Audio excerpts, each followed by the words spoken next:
Well, good morning, ladies and gentlemen. So pleased to see you here today for this special program. I remember in the past, I haven't heard it so much recently, but in the past, sometimes you would hear Turkmenistan described as the North Korea of Central Asia. Well, I actually was a U.S. Chargé d'Affaires in Ashgabat 2006, 2007, I believe. And I learned that that's absolutely not true at all. Wonderful people living in the country. Yes, the government does have some unusual policies, but nevertheless, it is a real country, and it's a real country that forms part of Central Asia and is now part of the C5, which is growing and becoming an institution on its own. I'm pleased to introduce our speaker today, Ambassador Klimow. Matthew Klimow was the U.S. Ambassador to Turkmenistan from 2019 to 2024. And the year before that, he served as Senior Advisor in the Office of the Undersecretary of Management at the United States Department of State. That's a terribly important job. It's sort of hidden away, but an absolutely essential job. And then before that, 2012 to 2015, Ambassador Klimow was the Deputy Assistant Secretary General of the North Atlantic Treaty Organization of NATO in Brussels.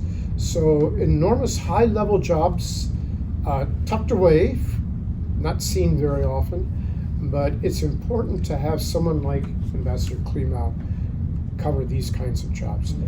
We look forward to having your points of view today, and I'm going to turn it over to Eric so you can start the question and answer period. Great, thank you. So I'm Eric Rudenschultz, Senior Fellow here at the Caspian Policy Center. We go back a number of years working together, and it's a real pleasure having you here with us today, Matt. Little is known about Turkmenistan, but due to its location and its vast energy reserves, it can obviously be a very key player.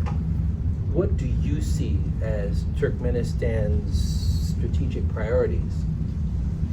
Well, thank you, first of all, for coming, and Ambassador Hoagland, thanks for a very kind introduction. It's good to see you.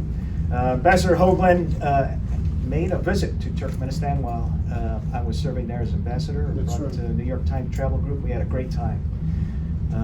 And it's good to see so many friendly faces. And I had 5 wonderful years with my wife in Ashgabat. We returned right after we gave a big 4th of July celebration at the embassy, almost 5 years to the day that I first arrived. We saw tremendous changes during our time there, and in every single sphere, whether that's in the political, mill-to-mill, trade, in business, and even in human rights, and we could talk about those things. But before I go further, I just want to acknowledge, during the 5 years there, I had a tremendous country team at the embassy. Many were junior officers and mid-tour officers in stretch positions, filling more senior positions than their grade. But it made all the difference in the world. And I was also backstopped in Washington by a great, strong Bureau of South and Central Asia, SCA as we say it, great desk officers like Iverson Long, who's here today. But the NSC staff was also part of that, and reaching back to Washington for guidance, talking to Eric and Brianne Todd and many other people who made our job in the embassy of implementing policy so much easier. I always said that my biggest challenge as ambassador was trying to paint an accurate picture of Turkmenistan for official Washington, or for anybody. And I say that because, as some of you know, Turkmenistan in Washington circles, I think, suffers even today from years and years of negative reporting. Reporting that accentuated eccentricities in their decision making that Ambassador Hoagland alluded to, human rights record that kept them at the bottom of a long list of countries with human rights issues. But that negative reporting cumulatively, I think, obfuscated and overshadowed the progress that Turkmenistan has made over the years, especially certainly in the 5 years I was there, but even beginning before that. As Ambassador Hoagland said, misconceptions about Turkmenistan are just a long list. It's not North Korea. The economy is not on the verge of bankruptcy. Positive neutrality is not just a slogan. It's not an Islamic republic. The list goes on and on. So today, I hope through your questions and with the help of Eric, we'll draw some of these distinctions out. I also told my staff that, yes, there are eccentricities in Turkmenistan, and often we would see them make decisions that we thought were not in their best interest. But our job as diplomats was to scratch the surface and keep digging and looking for the rationale behind their decision making, because they make rational decisions from their mindset. Not always apparent to us with our American shaded glasses. And then finally, before I get to your question, Eric, my last meeting with Foreign Minister Muradov was, I think many of you are familiar with. Foreign Minister's been there for over 20 years, I think. He described our bilateral relationship as being at a new level. And I'm pleased about that and the work that we cumulatively in Washington have done to make that so. But he said some significant things I just wanted to echo here. First, he said, we look at our relationship with the United States as being at a new high level. And we say that not because we favor the United States. He said, we are a neutral country, but we look for robust and good relations with all of the significant countries in the world, as well as, of course, the regional neighbors and the countries that they interchange with on a regular basis. And I think that's an important way to look at this relationship. Second, he said, our policies don't sway with shifting political winds. When we make a commitment, it's a long-term commitment. And I believe that's true, and I saw that play out in my 5 years as ambassador. But it was a signal to me that our relationship would be on solid ground for many years to come. And then he said something interesting as well about Moscow. And he said one of the things that he wanted to remind me is that Turkmenistan, or the government of Turkmenistan, has always been forthwith and honest about their relationship with Moscow, because it's of great interest to us in Washington. And he gave me the whole course of history, going back to the tragic Battle of Göbekli Tepe, where they lost to a large Russian army, and into the Soviet Union when they were a Soviet republic, and into having a independent country that had to deal with Moscow on equal footing, if you will, but on equal footing politically. And I appreciated that, and I think we all should as well. In terms of their strategic priorities, Eric, if you scratch the surface on any of their decisions, at the heart of it is the push and the drive and the priority of stability. Eric and I met a few weeks ago, and I sort of chuckled when we talked about this, that I don't know this, but I had this vision of people in Washington saying Turkmenistan missed a golden opportunity to grab hold of the decision, and they skirted it. And my vision would be officials in the government of Turkmenistan smiling to themselves, saying, we dodged a bullet. We could have jumped on this, but it would have been unwise. It would have caused instability. It would have been destabilizing in the long run. I think their view of what contributes to stability may be different or perhaps just more important than what we see as important. It leads to the question about what leads to stability, or conversely, what can cause instability. I mean, they're quick as an authoritarian government to deal with any internal strife. But one of the, I think, maybe more important points I could make here today, Eric, is there is a social contract, in my thinking, between the people of Turkmenistan and the government of Turkmenistan. When we have visitors come, and Victoria has been there, and I assume you could vouch for this, the common refrain is always uncanny, almost always. It's not what I expected. The capital city, of course, is beautiful, vibrant, just mind-blowing architecture, but the provincial capital cities are also vibrant. Entrepreneurs starting businesses, looking for opportunities to grow, opportunities for young people to get an education, opportunities for young people to apply for exchange programs and travel not only out of the region but to Western countries, to include the United States, to study. There's a sense of surprise, I think, when people discover this.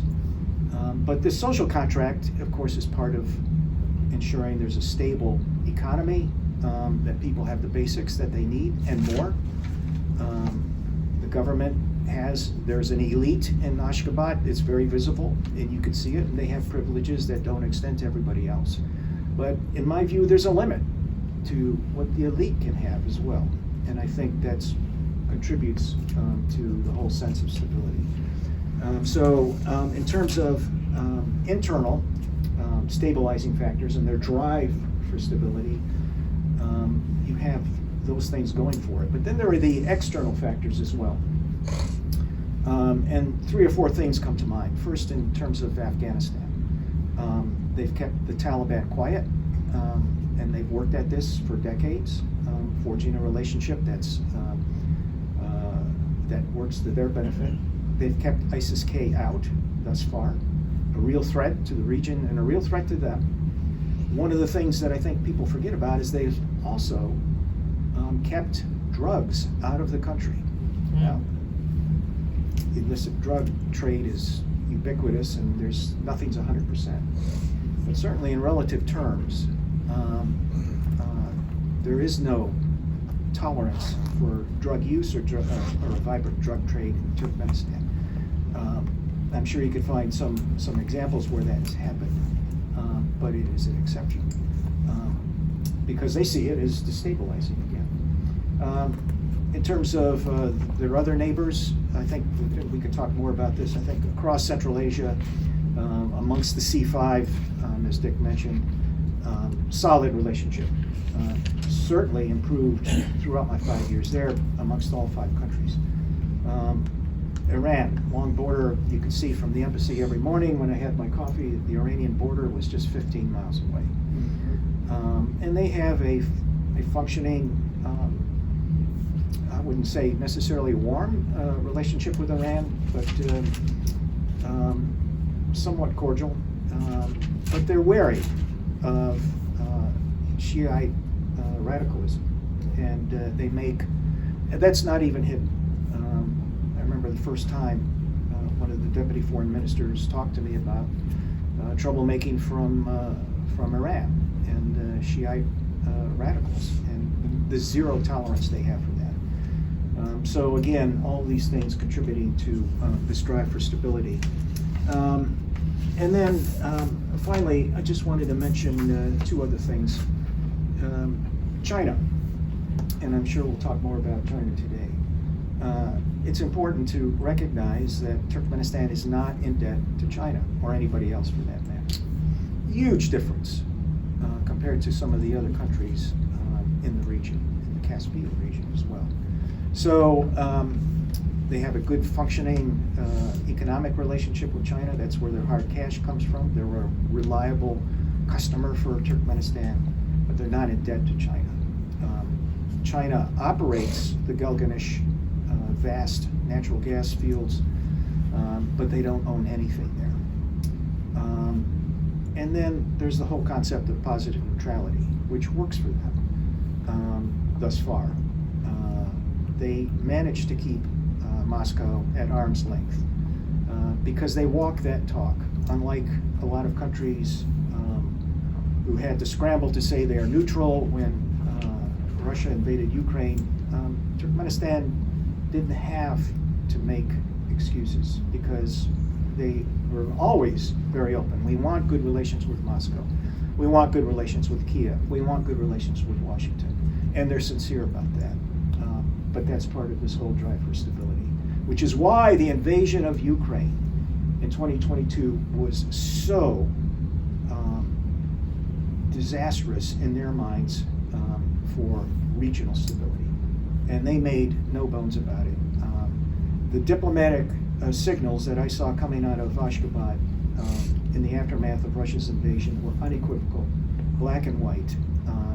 They sent clear diplomatic messages that they were very displeased with Moscow's actions. So I probably rattled on a little bit long on that. But help me keep track of the time here, because I don't want to leave enough time for all your other questions. We'll do some rapid fire questions. You were there for the transition from the president to his son, and you saw that transition, and I think it would be interesting to learn what you see as sort of you talked about stability, and maybe this is an indicator of it, but how is the decision making done in this government now? You have got two centers of power, it appears. Yeah, that's a question that even diplomats who are assigned to Ashgabat ask. And so I, over the time I was there, fostered, I think, a very good, solid working relationship with Foreign Minister Muradov. And I asked him that very question. And I said, all of us in the diplomatic corps are wondering, what's the relationship between father and son? And he wasn't coy at all about it. And they explained it in very simple terms, but they reinforced what we in the U.S. Embassy had already felt was the case. I mean, at a minimum, the father, Arkadag, Gurbanguly Barinimahmedov, is the senior advisor to the president, but that's at a minimum. And make no mistake, the president, Serdar Barinimahmedov, who's 3 or 4 years now, Everson. How long has he been president now? 2022. Okay. He is not a figurehead. He is pulling the levers of government. He's the COO. He's making decisions. When foreign visitors come, dignitaries come, heads of state come, senior people from the United States come, he meets with them one-on-one. He often has no notes. The foreign minister is usually not present. I think it's part of the signal that I'm the president, I speak for myself, and I've been groomed for this job, and I could think on my feet. But it's a strong and powerful signal as well. But make no mistake, when there are strategic decisions to be made that will impact the course of Turkmenistan's geopolitical stance on issues that will last for years, those go to consultation with the old man, with Arkadag, Gurbanguly, sitting with the president and senior members of their cabinet. And it works. I often describe it as a triangle. So you have the president, one point of the triangle, his father, the former president, with the title of leader of the Turkmen people. And the third point on that triangle is the cabinet of ministers. Now, I would describe it that way to my fellow diplomats in Ashgabat. Some of them would scoff and say the cabinet of ministers, they're a rubber stamp cabinet. They don't really have any power. And I disagree to an extent because I think the cabinet of ministers meets. I think they're given by the president or by Arkadog the big questions of state to wrestle with and make recommendations. Or conversely, they see issues and problems that are arising and they raise them to the president or to Arkadog and say, we're concerned about this and here's what we think. So I do think they have an important function in this triangle. But in the center of that triangle is Foreign Minister Meredov, who you and I know well, who's been there for 20-some years as foreign minister, who, unlike, I think, virtually anybody else in the cabinet, can pick up the phone and call either the president or the leader of the Turkmen people and say, I think we need to talk about this issue. So it works for them. In my view, but as I've alluded to very indirectly, they don't rush into decisions. Methodical, where we would say you should leap on this opportunity, they would say, we'll think about it. I can remember in a conference the first time I heard Goştepe mentioned, the dam project that will lead to a series of canals throughout Afghanistan that will siphon off water from the Amudarya. I had to scramble to get my homework done on this. And now, by the time I left in 2024, it was a big topic of discussion, and even before, in 2023. First, in terms of desalinization, well, let me back up. We have been actively advising, helping the government of Turkmenistan in regard to water issues.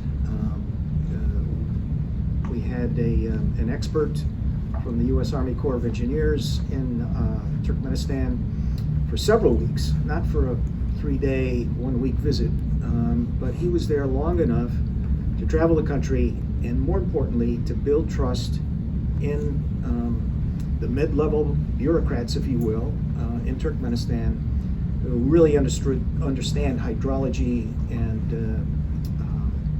the irrigation systems and the history of the Gargum Canal, which looks like a river and supplies the bulk of the water into the interior of the country, coming off of the Amudarya River.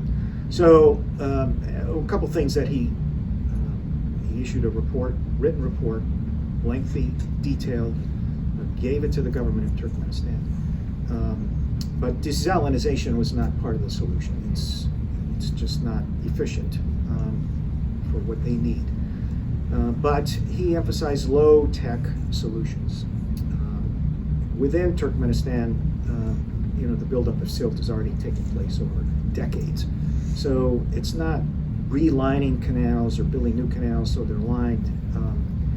You could do that at great expense, which makes sense if you had the money and the will to do it. But a simple covering large swaths of the Garagum and other canals just to prevent evaporation. And that alone would go a long way to alleviating some of the water shortages that we think they'll experience in the future. USAID also funded a program of installing water monitoring devices. So the water flow is being now gauged and measured to help them better shuttle water to where it's needed. So in the short term, we have provided through the United States, through our largesse, experts in hydrology and water management. The other part of your question is about Goştepe, and that involves Afghanistan, which of course is under sanction and figuratively unreachable for the United States because of that. And how they construct that canal system will determine how much water will be lost. If they invest in basic technology, lining the canals that they're making, covering them, that could save water for both Uzbekistan and Turkmenistan as well as for Afghanistan. But that's going to be difficult to do. That's part of the solution as well. The government of Turkmenistan made it very clear to me that they deal, as Uzbekistan does, with the issue of the Gosh-Tepe dam project, very quietly behind the scenes, in order to reach some agreement in the future about how much water flows. Ironically, Turkmenistan and Uzbekistan collaborate together on a bilateral basis in trying to come up with strategies for the Gosh-Tepe and for approaching the government in Kabul. But they don't approach them together. So Uzbekistan has a bilateral relationship vis-a-vis the Gosh-Tepe Canal, and Turkmenistan has its own bilateral relationship with the Taliban to discuss this issue.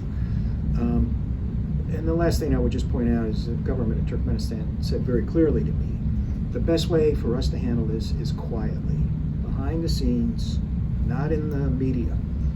So it was, I think, a subtle message too that don't stir the pot, Washington. We know how to handle this. We're handling it. We're doing it quietly. So let us go about our work.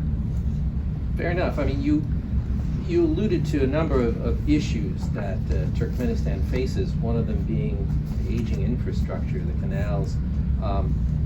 Pipelines are basically in need of repair. If we remember back to 2022, the gas pipeline that supplied Uzbekistan froze.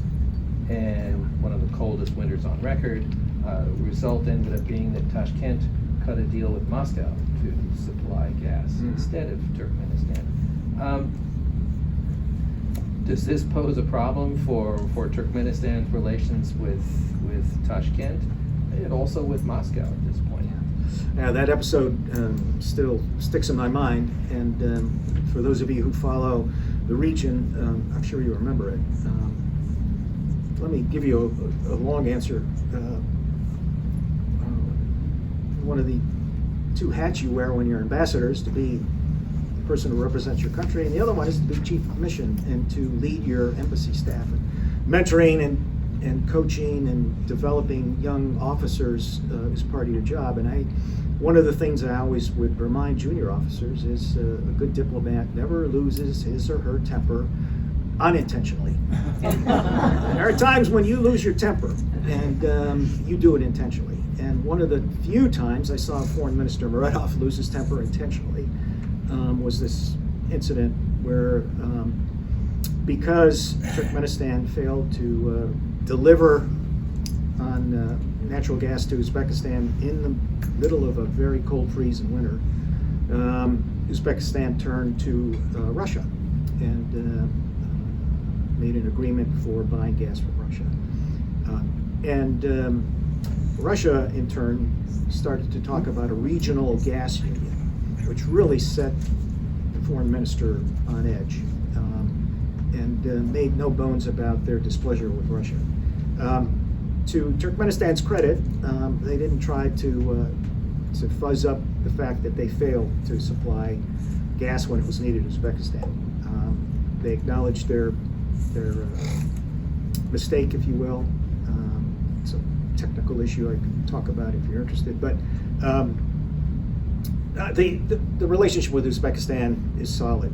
The relationship between Turkmenistan and Russia really took a hit because of this. Not only because Russia was edging and kind of elbowing in on supplying gas to other Central Asian countries, but the implication was, well, Beijing, Moscow is willing to supply natural gas to you. And we already have infrastructure, which is what Muradov was talking about when they started talking about a regional gas union, using the current natural gas infrastructure that Turkmenistan viewed as being theirs. That's a no-go for them. So that's a long answer to a short question, but I think the relationship with Moscow has suffered long-term because of that. So, Turkmenistan has been something of a pleasant surprise when it comes to their commitment to reducing methane emissions. And they were among the first in the region to sign the Methane Pledge. They're seriously talking about closing the gates of hell, the giant gas pit that's burning. Why are they leading on this of all things? How many visited the gates of hell? Darvaza, the fire crater, really exciting. Great tourist attraction. There's yurts there. You could sleep overnight. Modern toilet facilities now. Who would want to close it? My gosh. First, this whole thing about methane really became a big issue when the articles came out with photographs of satellite images showing big methane plumes in Turkmenistan, listing Turkmenistan as one of the biggest methane emitters in the world. The big plumes are not coming from Darvaza, the gas crater. It's symbolic, but I mean the methane's being burned off. It's an engineering feat that can be done. I've seen the models and how they intend to do it, but that's not where the problem is. The problems are in the aging infrastructure that you mentioned, Eric, the pumping stations, old pipelines, flaring, unintentional flaring, as well as unintentional just natural gas leaks. So all those things need to be corrected through an upgrade in their infrastructure. The United States of America, I'm very proud to say, was the only country, only entity, because I'm talking now about international organizations, that came to the table in Ashgabat and said, we read these articles, you've read these articles, methane is a big issue, COP26 was coming up, this is the time for Turkmenistan to step forward and make a bold statement and capture the attention of the world. And they did that before Serdar became president. He went as a member of the cabinet and made a commitment that Turkmenistan would address these issues. And it did catch the attention of the world. And it did catch a lot of publicity in a positive sense for a country that's starved for good publicity. So it served a purpose, the utilitarian purpose of creating some goodwill, which Turkmenistan suffers from. And we also approached it not only from the standpoint of this is good for for our global drive to reduce global warming, but good for your public image. But finally, you could monetize these gas leaks. You could capture it, you could re-export it, and make some money off of it. So using that logic, we approached it from those three angles. And to their credit, they were the first Central Asian country, I believe, to agree to the Methane Pledge. And I think that's good for everybody. Last thing I would say about this, Eric, is it's a side issue, but it's emblematic of how certainly this country in Central Asia operates, and that is the role that John Kerry played in this. Because he's John Kerry, not because he was the president's emissary. He has cachet with his name, and the former Secretary of State in his role as the president's representative on climate issues was able to reach out and talk to the president directly, which is a big deal in a country like Turkmenistan, to get that kind of attention. And you could draw your parallels in other areas where if you could get someone in Washington at a sufficient level to engage on an issue that's important to our country, then you could get some results. So you raised great issues here. You talk about recapturing this gas and monetizing it. So what is Turkmenistan's plan? It's their fourth largest reserve of natural gas in the world.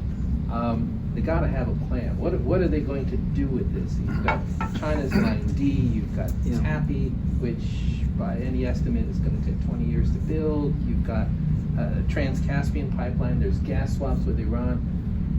Where are they going? Yes, so I'm laughing because Eric and I have talked about this since his time in National Security Council, and it goes back to some of the opening comments I made about trying to understand the logic behind their decision making.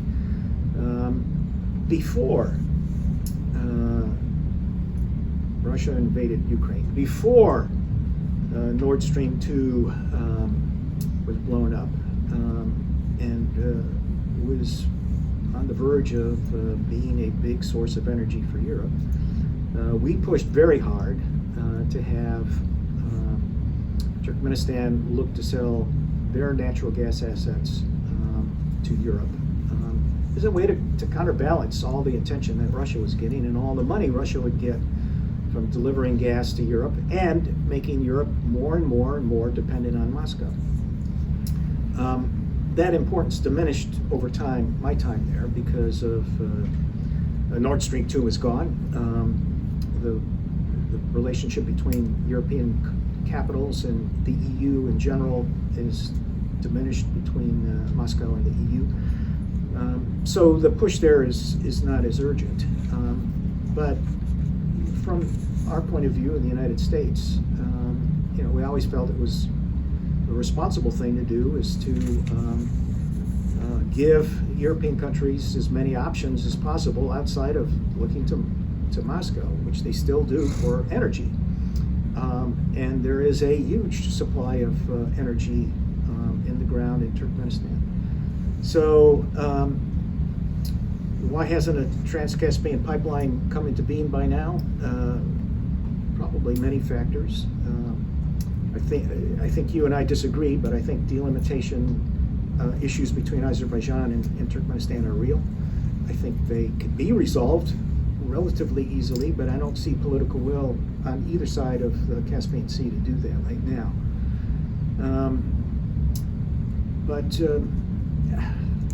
I'd still like to see some of that happen. But then there's also the issue of demand, and I think this is not just an excuse that I would often hear in Ashgabat. For a long time, the Europeans were adamant. The EU ambassador in Ashgabat was explicit. We don't want any fossil fuels at all. We're not going to buy natural gas from Turkmenistan. Period. End of discussion. That ambassador is rotated out to another assignment. The current ambassador there had a softer view, but it wasn't the full embrace of we're looking for energy alternatives to Russia. There's still a weak demand signal, in my mind, from Europe, the EU, for natural gas. Now, individual countries within Europe and within the EU have expressed real interest in getting natural gas. But then there's the whole issue of how you get it there. Turkey has become an important player in this, but the Southern Gas Corridor would probably need to be further developed. I'm not sure how Turkey would envision getting a lot of that natural gas to places in Europe that need it, but it's certainly not impossible. So we may see some movement there. But right now, I think the emphasis, certainly when I left 6 months ago, was on TAPI. I believe they see funding the pipeline to Herat in Afghanistan as a proof of concept. We could build it. It will be secure. We've proven that by getting gas to Herat. Then they could go to lenders and try to finance a lake to Pakistan. And certainly Pakistan is desperate for energy and can use it. So it's not unrealistic. And certainly they haven't given up on it, even though it's decades in the making. Line D, a fourth pipeline to China, has been talked about.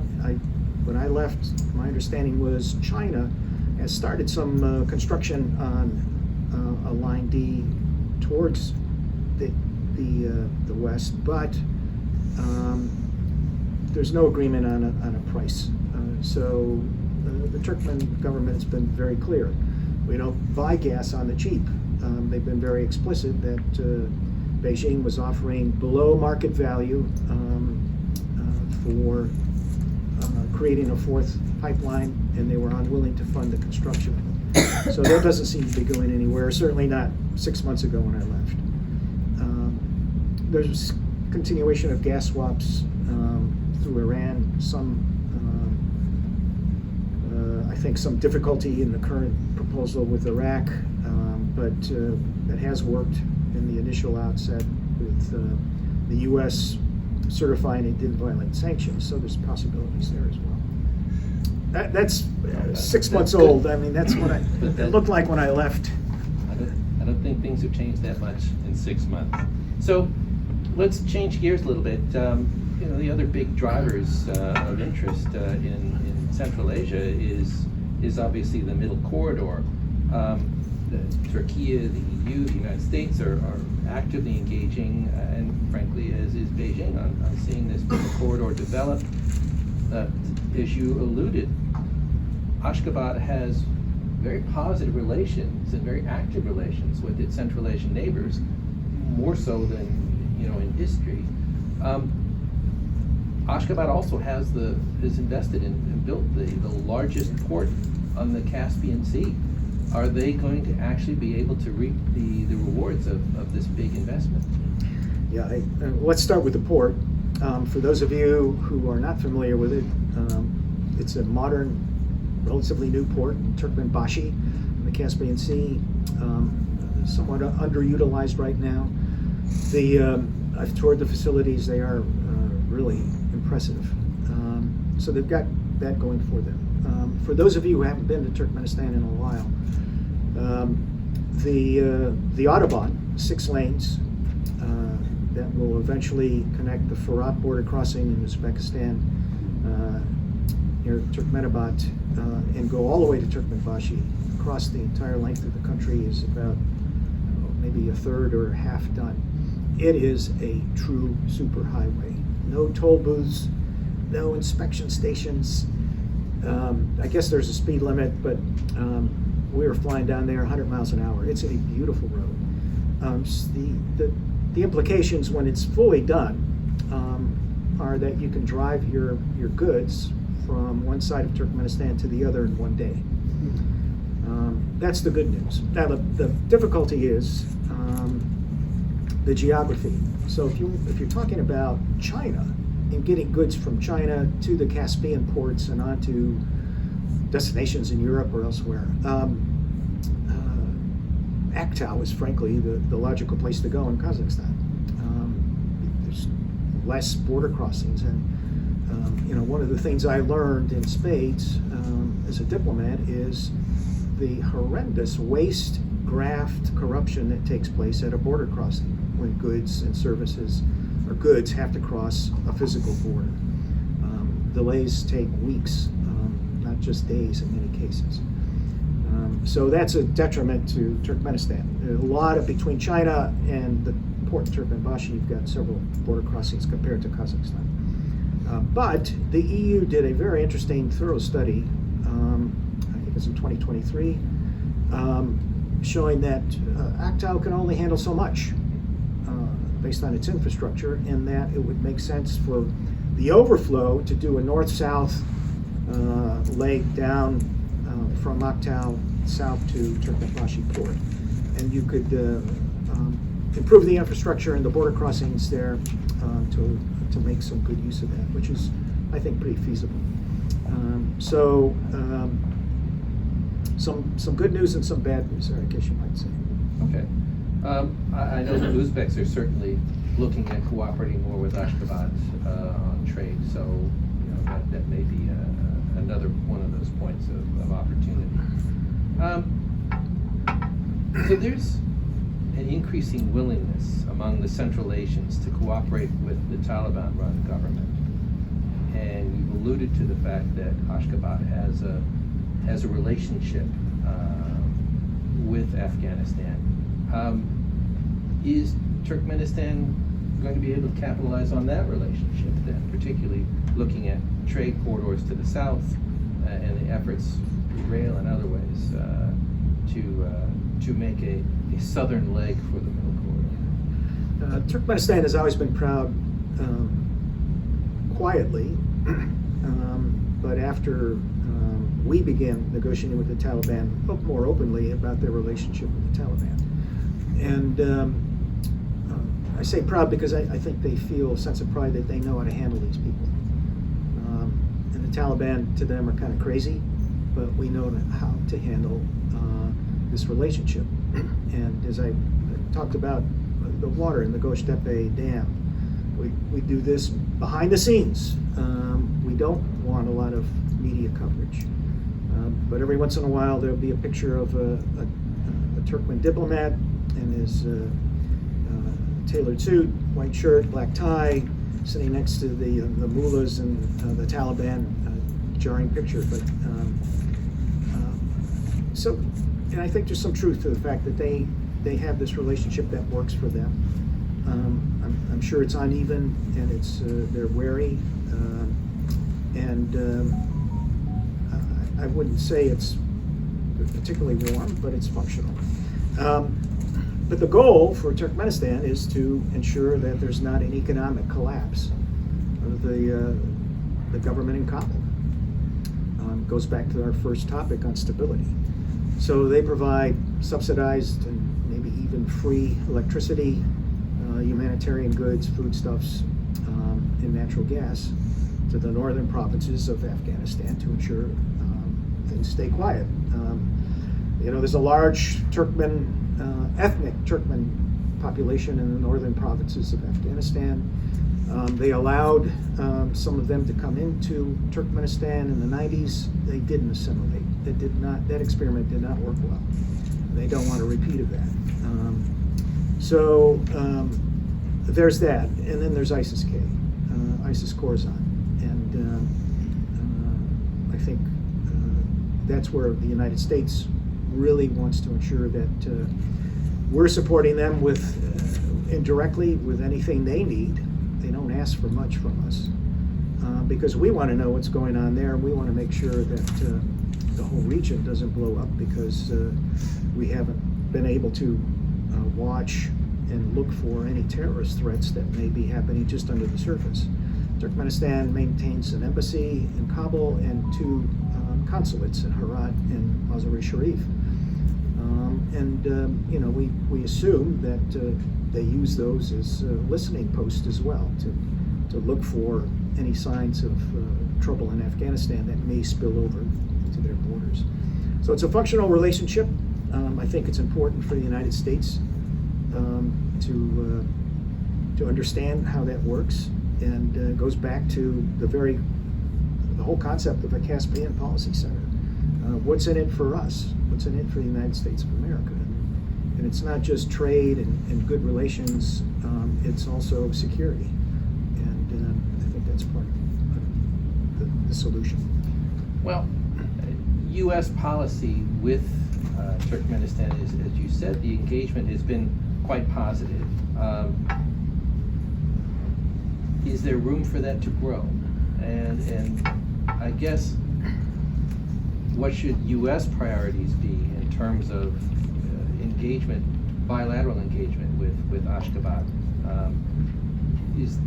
Is there leverage for the United States or for the Turkmen in engaging bilaterally with each other? What's the juice the secret sauce that makes this work? Yeah, we've talked around this issue, but to go back to my last meeting with the foreign minister, describing our relationship, bilateral relationship, as being strong and good and desirable from their point of view. But again, the Caspian Policy Center is here because we all believe that the connective tissue between Europe and Asia runs through Central Asia, and it has a place in our foreign policy, and that we do have some levers and some incentives to use. Those of us who work with Turkmenistan, and there are several in the room, know that they don't take well to scolding or to being shamed into doing things. And I think the success of our bilateral relationship is we meet them on their own terms. And it goes back, I think, a little bit to positive neutrality. We know that that's more than a slogan. It's internalized for Turkmen. They're very proud of it. The man on the street even understands this whole concept of we don't get in big entanglements with the superpowers. We have to deal with Moscow. We can't turn our back on Moscow, but it makes sense. But we want good relations with the United States as well and with Europe. So that itself gives us leverage. They could use the United States as a foil. But going back to positive neutrality, when I say we meet them on their terms, of course we have our national interests that we push on all countries around the world in all of our embassies. When it comes to Turkmenistan, we want them to do certain things and we want them to not do certain things. But we acknowledge that because of their policy of positive neutrality, we understand there's a red line out there that's ill-defined, but they won't cross. And at least when I was the ambassador, I felt it was counterproductive to try to push them over that line. I would nudge them to get as close to that line as possible, to do things that I hope they would do, or to not do things I didn't want them to do. It's a matter of U.S. policy. But I didn't try to beat them over the head if it clearly was for them an issue of their sacred policy of being truly neutral. And in that neighborhood where they're surrounded by instability, that works for them. We also have other incentives. After the Crocus attack, horrendous attack in Russia, the foreign minister and I were talking, and he, I think, made it pretty explicit that the exchange programs that we offer are a way to expose young Turkmen university students, and even in the case of the Flex program, high school students, to a broader view of the world, to expose them to Western ideas, and not to hide them from Western ideas. That's an evolutionary change. Well, I put this in the context of the Crocus attack because, I think many viewed that as perpetrated by terrorists who didn't understand their own history of their own country, and the bigger geopolitical issues. And I think he wants to ensure that that at least in the intelligentsia and the elite of Turkmenistan, there are people who understand some of the bigger issues. So we got those programs going for us. I talked about Secretary Kerry's visit. That extends to every level. We had congressional visits, CODALs, we had congressional staff visits, we had assistant secretaries of state, 4-star general, 3-star admirals and generals, more 2-star and 1-star visits that I could count, deputy assistant secretaries of state, presidential envoys. So they carry, I think, greater weight in that country than perhaps in other countries. And we should use that leverage. So to that point, we have a new administration here in Washington. Are there low-hanging fruits for a new administration? What are the kinds of things that the new administration should be looking at? I have a shameless plug. We put out our own regional strategy recently, but vis-a-vis Turkmenistan, are there things that a new administration could be reaching out to them and sort of get a quick, easy win? And then maybe going a little bit more than that, then are there some stretch goals that we could do that are realistic for us to take? Yeah, I mean, if I were to sit down with Brianne or someone in the administration who's brand new and said, how do we approach Turkmenistan? I would start with the basic top line that we've always used. I mean, internally, we're in in a fight for influence in Central Asia, I believe. Russia has historic ties to the former Soviet republics.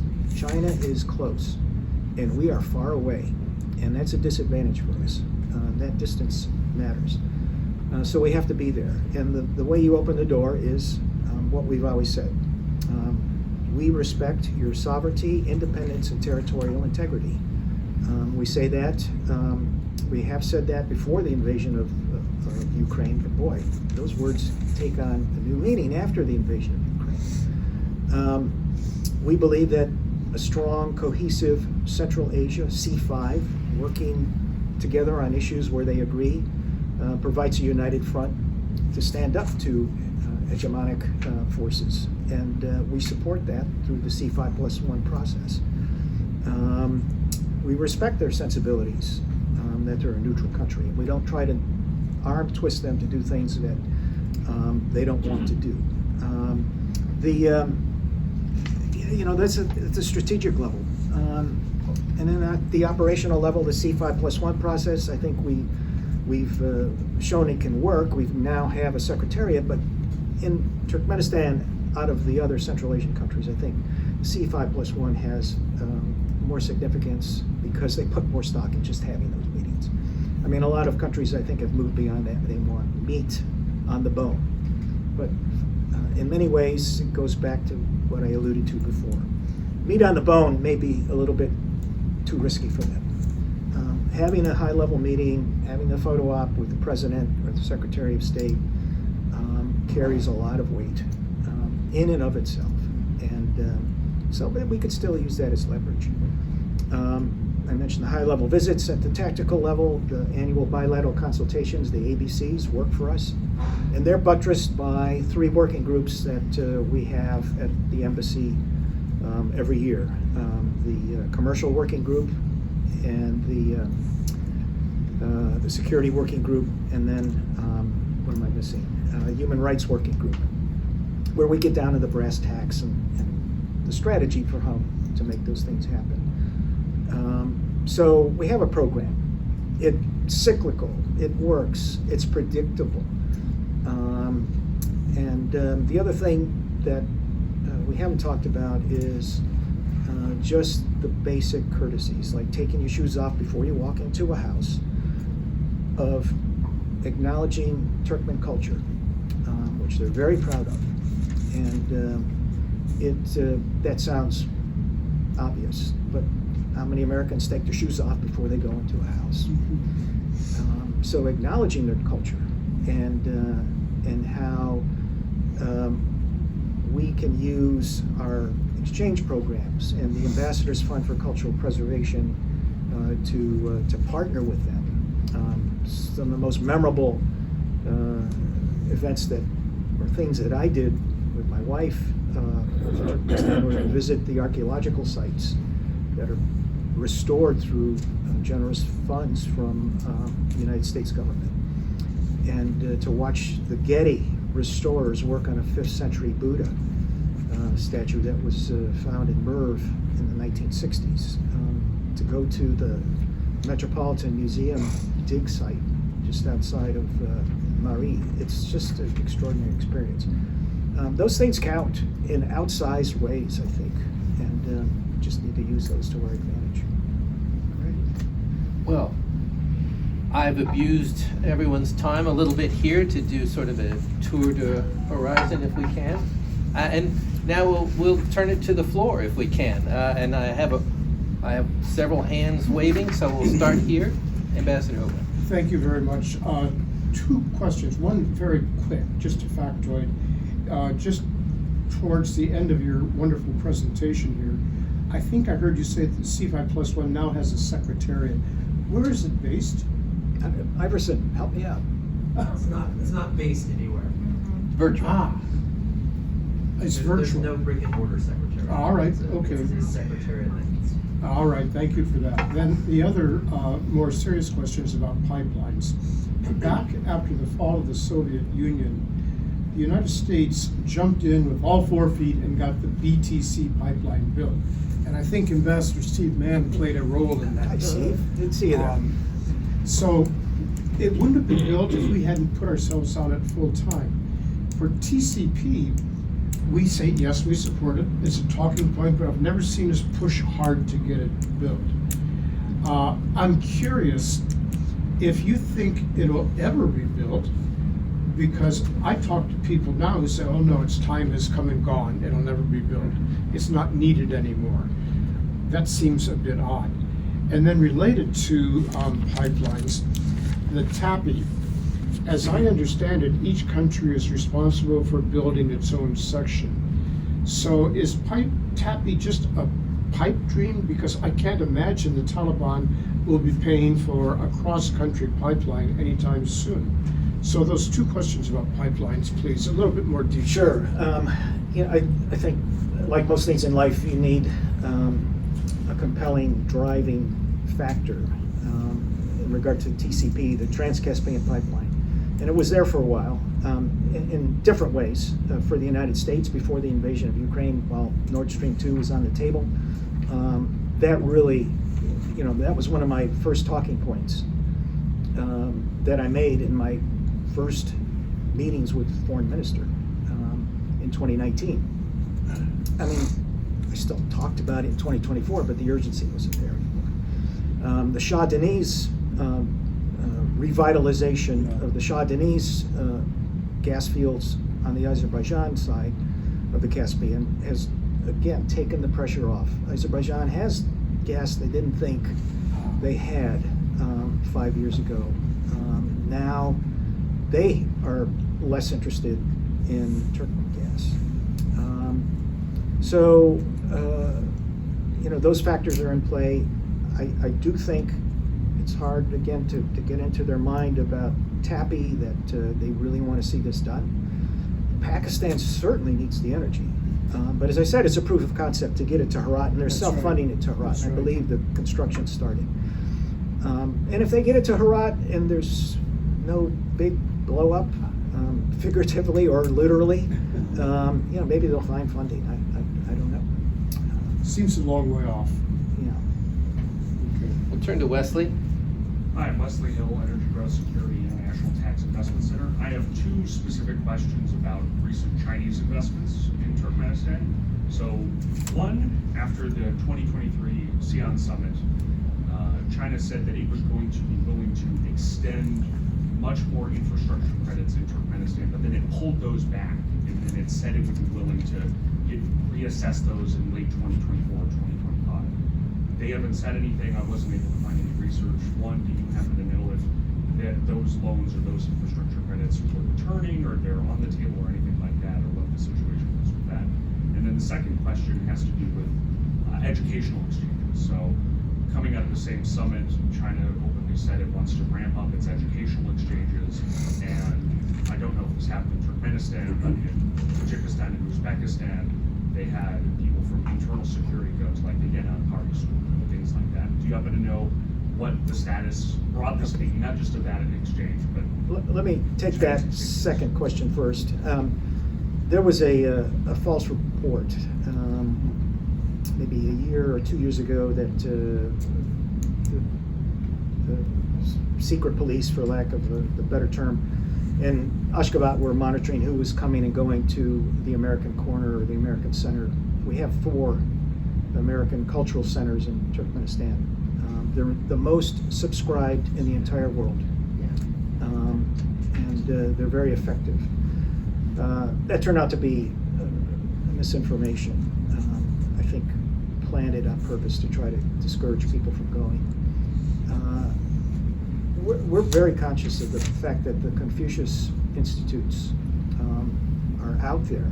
There are none in Turkmenistan right now, but I don't want to see our foothold diminished by ceding any ground to the Chinese Confucius Institutes, and I think that's one of the reasons you'll see the new administration assess funding, and I fully expect and hope that funding for those cultural centers will continue, as well as exchanges. It goes back to what I said, we're in a fight for influence. I really don't know the answer to your first question, but let me say this about Turkmen relationship with China, and just my view. I think he's still there, the current Chinese ambassador arrived maybe 2020, 2021. He invited me in his first week to visit him. And I had a good relationship with his predecessor, who was a very polished, accomplished diplomat.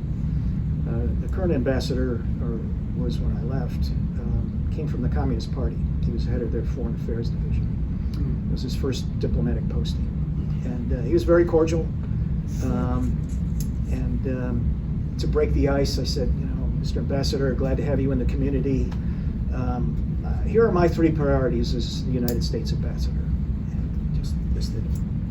And he said, you have 3 priorities. I have 1. Expansion! And he said it just like that. And wow. And he meant economic expansion. But, my take is, at least in this Central Asian country we're talking about, China's kind of superfluous. As I said, there's no debt at the strategic level, but a man in the street, you got to buy a washing machine. You want a Russian washing machine, a European washing machine, or a Chinese washing machine. And I can't afford a German washing machine, so I guess the Russian. Chinese, it's junk. So I just don't see them having much cachet in the country at the working man on the street level. Their cultural programming was weak, not well attended, but all that can change. And expansion has not left my mind, so I think we need to be there. All right. Now, please. Hi, I'm Nalba Malva from the Voice of America. Thank you for this discussion. So you've mentioned the role of the U.S. assistance, the influence that America wants to have on Turkmenistan. How heavy-handed is Ashgabat towards Western assistance, specifically support that's coming from here? And how do you assess the U.S. assistance impact on a country like that? And the third part of the question is should we worry about the impact of the current U.S. Foreign assistance freeze on countries like Turkmenistan and on the entire region? Yeah, I used to say, I had a strong right arm, strong left arm, and cultural programming, educational exchanges, and USAID programming. Very small budget in Turkmenistan, shameful. And was working hard when I left with the hierarchy and the USAID to bump up that $3 million budget, I think it was. And I think, with some success. The programming that USAID provided in Turkmenistan was well received. And we just had some good country directors and a regional director who understood what works and what will go over well. I mentioned the water projects, very much appreciated, welcome, low threat. I visited so many farms in Turkmenistan, and many of these farmers were producing crop yields and changing from old methods of farming to modern methods of farming thanks to USAID grants. I remember one farmer who studied at Moscow State University and learned agricultural techniques years ago as a young man. Those are all out the window now. And he credited USAID programming to sea change in how he grows and manages his fields. Entrepreneurship, those kinds of grants, it's small potatoes. Potato farmers were also. It's small, it's a small budget, but it's outsized impact, punching above its weight class. So, if the administration asks for my advice, it's a little investment for an outsized impact. And yes, it's welcome. I am sure there are people, whether it's a man on the street or a mid-level bureaucrat in Turkmenistan, are suspicious of anything that's American, that's got fingerprints of the American government. It's just an old Soviet republic, and there's holdover thinking, but really, that's far and in between. we're pushing on an open door. People want what the United States is offering. And if I could just follow up, what are the main challenges in terms of working with the government to execute those programs? I mean, as far as we know, Turkmenistan is it's supposed to very be the most difficult, right? Very difficult, yeah. Very bureaucratic. Again, a holdover from the Soviet days of heavy bureaucracy. You know, there's minor corruption and just rife throughout the government. Not big, not stealing hundreds of thousands of dollars. Just, you know, minor. Oh, I just can't get to that paperwork today. So, you know, those kinds of roadblocks. So many times, again, you know, I challenge my staff. Why haven't they agreed? So we're offering during the pandemic $400,000 in assistance for not vaccines, but everything except vaccines. And take it. I would not take it. And you know, I think part of it was they're a proud country, and we don't need America's help or Moscow's help or anybody else's help. We are going to buy this stuff. We're not going to take your offer of charity because we don't need charity. I mean, I thought perhaps that was part of it too. So it's complicated. Fair enough. 1, 2. Sebastian Pierrot, Central Branch of Washington University. Thank you so much, Mr. Ambassador, for sharing all this very valuable information on Turkmenistan today.